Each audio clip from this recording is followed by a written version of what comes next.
I'm not sure if it was the cold summer breeze or the knocking downstairs that woke me up. Grudgingly, I turned towards the clock that stood next to my bed. In big red letters, it just stroked 3 after midnight. In exasperation, I reached out and picked up the huge glass of water on the bedside table. This better be something urgent, I told my half-asleep self, as the ice-cold water started to reboot my consciousness. I threw the night robe over my naked body and paced slowly down the stairs that looked straight into the front door. What the hell is wrong with you, man? I think David could hear the annoyance in my voice, but it wasn't enough to make him rethink his actions. My best friend was as pale as the full moon illuminating the front porch he was standing on. Sighing in pity, I decided it's best to let him in without causing a ruckus. That could wait until morning. Vincent? It's bad. He looked shook, as if he'd seen a ghost. Well, take a seat, I'll go grab coffee and I'll hear you out, okay? He nodded timidly. David was never afraid. The man was a bona fide daredevil. By this point, I was fully awake, and my grudges against him for waking me up were gone. My stomach turned into a bottomless pit as I walked towards the kitchen, thinking about what could have happened to David, leaving him this petrified. We sat down, and he told me everything. It started at the bar, he said, taking a huge sip of the black roast I had just given him. I was out with friends drinking, you know? I met this girl. She was a geocacher, so we hit it off instantly, same hobbies and all. He drunkenly started recalling the events that led to him knocking on my door at 3 past midnight. For some reason, all that anger I held towards him for waking me up had dissipated as soon as I took notice of him constantly checking the windows as he spoke. I was starting to feel anxious. You know that abandoned house at the end of Cedar Row? I nodded. Well, apparently it's a popular geocaching spot that isn't included in most apps, since in the past it's been reported to host a lot of homeless people and drug abusers. But get this. As of last month, no one even dares approach the house. Not even dedicated geocachers. I felt nauseous just thinking about it. That house is 2 blocks away from my place. So I went and checked it out. He paused once more, trying to regain his composure, still looking left and right through the windows, as if he's expecting someone. Or something. At first, I thought it's a bunch of made-up nonsense. I mean, sure, the place looked creepy and smelled awful, so I figured it's why most people avoid it, but still. I continued to look through the house, hoping to get something out of it. David always had the need for a rush. It's why we began geocaching together. Abandoned buildings, factories, creepy ghost mansions. Eventually, I outgrew it. Moved on with my life, but I understood why someone like him still had the arousal for it. I wasn't going to hold it against him. There was nothing, man.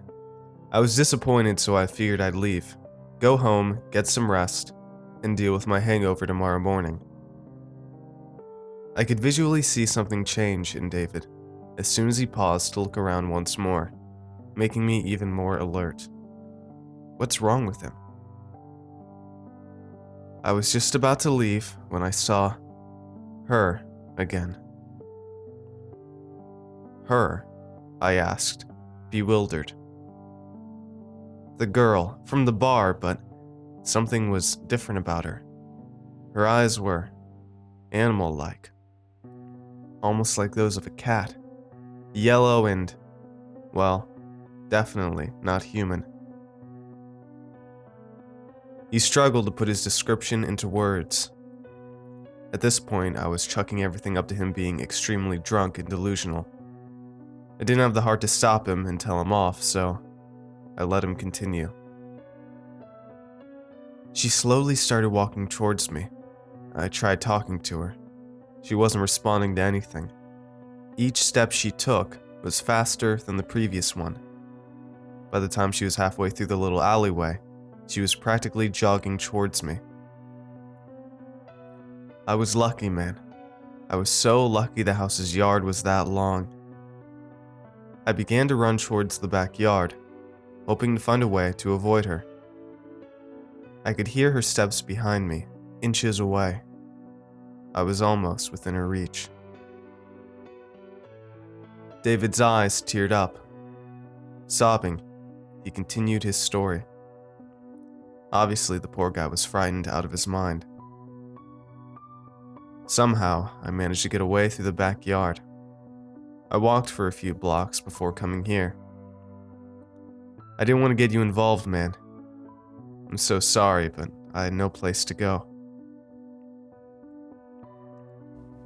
I felt sorry for David. He was obviously delusional, and the alcohol impaired his thinking. I sighed in relief knowing he'll be fine in the morning. I should go. You shouldn't be a part of this. Look, you can... No, I insist. I'll go. Thank you for hearing me out. He cut me off and gave me a hug before standing up to walk to the front door. I followed. I can walk you home, David. I offered, and he instantly shook his head, declining. Listen, you've had one too many, you hear me? You were just seeing things, and we'll laugh about it tomorrow, okay? I reassured him before giving him a pat on his back. He only lived a few blocks away, so I was okay with letting him go alone, if that meant him keeping some of his masculinity after the story and the night he had. Goodbye, Vincent. I felt so bad for him. I closed the door and started walking towards the living room to finish my coffee, knowing I won't be able to sleep now. Just in case, I thought I'd check up on him through the window. That's when I saw her. Behind David walked a girl, skin pale, almost blue. Hair as black as the night sky. She wore a white rugged dress and had no shoes on. She stopped for a moment, turning her head to face me. Her eyes golden yellow and devoid of any human resemblance. A smirk creeped up on her face as she slowly began to follow David once more as he swayed drunkenly through the street. That was a warning. I closed the window curtains and went back up to my room. There was nothing I could do for him.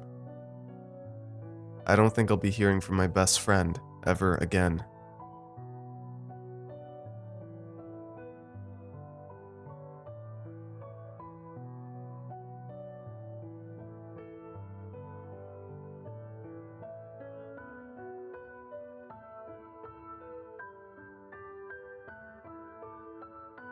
Thanks for watching, and I hope you enjoyed today's narration.